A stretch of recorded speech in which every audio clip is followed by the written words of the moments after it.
Nandito na si Uno. Yes! Nice one, Uno.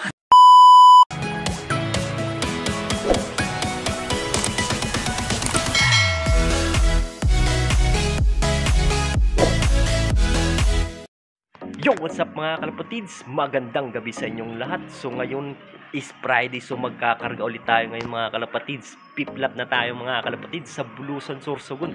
Grabe, napakalayo na mga kalapatids. Halos katabi lang sila ng Matnog. So nasa 392 km air distance. So makakauwi pa kaya ang ating mga kalapate? So malalaman natin sa linggo.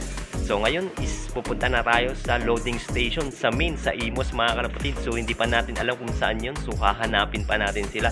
So tara, samahan niyo ako guys, is ikakarga na natin silang apat. Let's go! A few moments later. So ito na nga mga kalapatids, nandito na tayo sa main loading station dito sa Imos mga kalapatids. First time natin makapunta dito mga kalapatids. So ayun na nga, dito ang ating mga warriors. Apat na lang sila mga kalapatids. So sana makauwi pa rin sila sa linggo mga kalapatids. So ayan, mukhang maraming tao dito mga kalapatids. Mukhang marami pang ikakarga sa piplap natin sa Bulusan, Sorsogon. Ayan, so ito na nga mga kalapatids. Nakapila na tayo dito. Tatatakan na mga kalapati. So ayan, tinatatakan na. So tayo na next mga kalapatids. So dyan muna kayo. Let's go! So ayun na nga mga kalapatids, tinatakan na ang ating mga kalapate. So hindi ko na kinunan ng video dahil wala naman tayo tagahawak dahil mag-isa lang tayo pumunta dito mga kalapatids. So ito na nga, nakapila na tayo dito para lagyan naman ng sticker ng ating mga kalapate. So ayun mga kalapatids, dyan lang muna kayo. Let's go, bye! Many minutes later. So ayun na nga mga kalapatids, nakarga na natin silang apat. So kararating ko lang ng bahay. So medyo malayo-layo din pala dun sa loading station sa main sa Imos mga kalapatids. Nasa 30 minutes din pala ang layo simula dito hanggang dun. So sana makauwi man lang silang apat sa linggo mga kalapatids. 5 laps na tayo sa Bulusan, Sorsogon. Grabe, napakalayo na yun mga kalapatids. Halos katabi lang yun ng Matnog. Ayan, nasa 392 km air distance. Halos nasa 400 na rin mga kalapatids. Sana pauwian pa rin tayo. Silang apat, lalong-lalo na si Uno. Kasi isang butas lang yan eh. Kailangan makapag-lock dahil kasali tayo sa Survivor. Kahit man lang dun makapag-lock tayo ng Sorsogon. Yan, sa Bulusan. Sana makapagpauwi tayo doon kahit finisher lang mga kalapatids. Malaki-laki ng achievements din dahil first timer pa lang natin. So apat yung kinarga natin. So ayun, sa linggo mga kalapatid is antayin natin ang ating mga kalapate. Sana ligtas silang makauwi. Mukhang delikado din pala mga kalapatids dahil sa linggo is mukhang bagyo doon mga kalapatids. Masama ang panahon. So sana gumanda-ganda naman yung panahon mga kalapatid sa linggo para maganda yung palaro natin mga kalapatid at dire-diretso yung uwi nila. So hanggang dito na lang mga kalapatid, sana makapagpauwi tayo sa linggo. So hanggang dito na lang guys, bye! Yo, what's up mga kalapatids? Good morning, good morning. Ay hindi, bad morning tayo ngayon mga kalapatids dahil nga sa bagyo. So bago yan, panuorin muna natin ang ating release ng ating mga kalapatis dun sa Bulusan, Sorsogon. Nasa 392 km air distance. So nirelease ang ating mga kalapati ng 6 AM. So ito, panuorin nyo ang pag-release ng ating mga kalapate. Let's go! 5, 4, 3, 2, 1, 6 AM!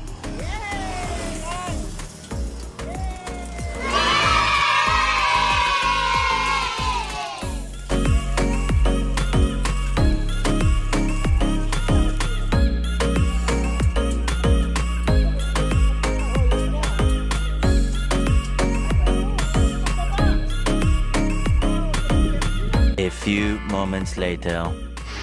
Yo, at ayun na nga mga kalapatids, nirelease na ang ating mga kalapate ng 6 AM dun sa Bulusan, Sorsogon. Grabe, dahil sa sama ng panahon mga kalapatids, wala pa rin nakakapag-clock mga kalapatids dahil nga sa bagyo. dadaanan dito ang bagyo natin mga kalapati. Siguro hindi makakapag-clock ang ating mga kalapati dahil nga dito sa bagyo mga kalapati. Simula kaninang madaling araw hanggang ngayon wala pa rin tila ang ulan. So ito yung loop natin mga kalapati. So ayan, wala pa rin ako nakikita dito mga kalapatids. Ayan, napakasama ng panahon mga kalapatids. So wala, ano nga antayin natin dito mga kalapatids?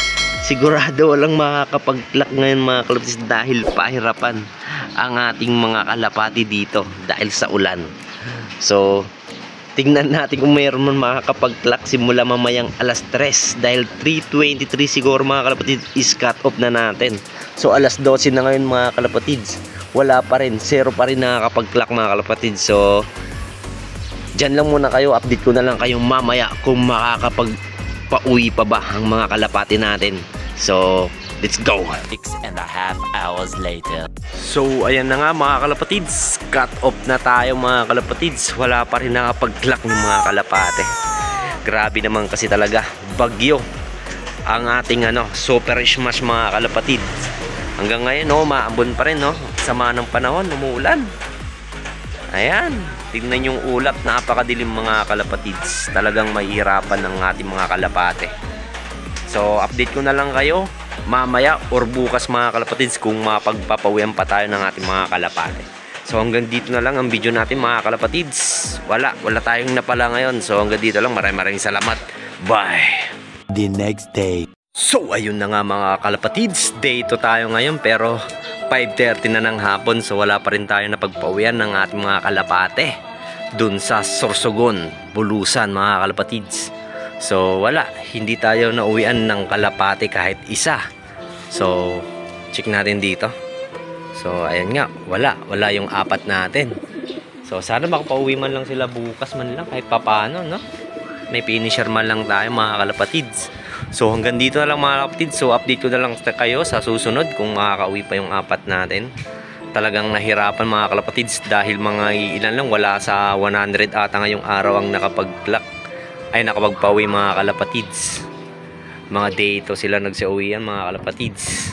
Sa 588 mga kalapatids, nasa 500 plus pang hindi nakapagpauwi mga kalapatids. So hanggang dito na lang mga kalapatids, update ko na lang kayo sa susunod kung makakauwi pa ang ating mga kalapate. So maraming salamat. Let's go. Bye. The next day. Nandito na si Uno. Yes! Nice one Uno. Dumating si Uno. 12, sakto. Yes! Gulat ako, may kumalampag dito. Tinignan ko, wala naman. Nandito pala. Galing Uno. Pasok. Ayan guys, si Uno. Survivor, pasok. Ang galing. From to? Sorsogon, Bulusan. Meron tayo isa. Thank you Lord. Tumuwi si Uno. Ang galing niya, grabe. So 3 yung wala, pero si Uno kumalampag, may narinig ako eh. Tapos biglang may bumara ako, di ko alam kung sino. Tinignan ko lang dito kung meron eh. Tapos sabi ko wala na naman. Kasi 3 days na 3 days na yung nakalipas dahil sa bagyo eh. Dito ngayon Tuesday mga kalapatids, dumating. Grabe, pasok na pasok. Alas 12, saktong dumating si Uno. Ang galing. Survivor, pasok. Kakarga tayo sa last lap. Pasok na, pasok. Lang guys pasukin natin si Grabe. Na. Dito na. Lang guys, dyan muna kayo. Hulihin ko lang to si para makapagpahinga na. Siguradong gutom na to mga kalapatid. Sobrang payat na to. So dyan muna kayo guys. Update ko kayo mamaya. Let's go. Bye. So guys, nahuli ko na siya. Grabe, may tatak pa yan, sobrang payat, grabe. 3 days, sobrang payat ni Uno, Survivor. Grabe, kasali sa Survivor to guys. Ayan na, tatak niya. Yan, from Bulusan, Sorsogon. Diba, grabe, ito sticker niya pa guys. Yan, condition muna natin siya guys. Grabe, sobrang na to. Electrolytes muna natin siya, painumin muna natin siya, pahingayin unti, tapos pakainin na natin siya guys. So hanggang dito lang muna kalapatids. Ayan, nakapagpuwi tayo isa. Let's go! The next day. So ayun na nga mga kalapatids, 6 PM na mga kalapatids ng Miyerkules mga kalapatids.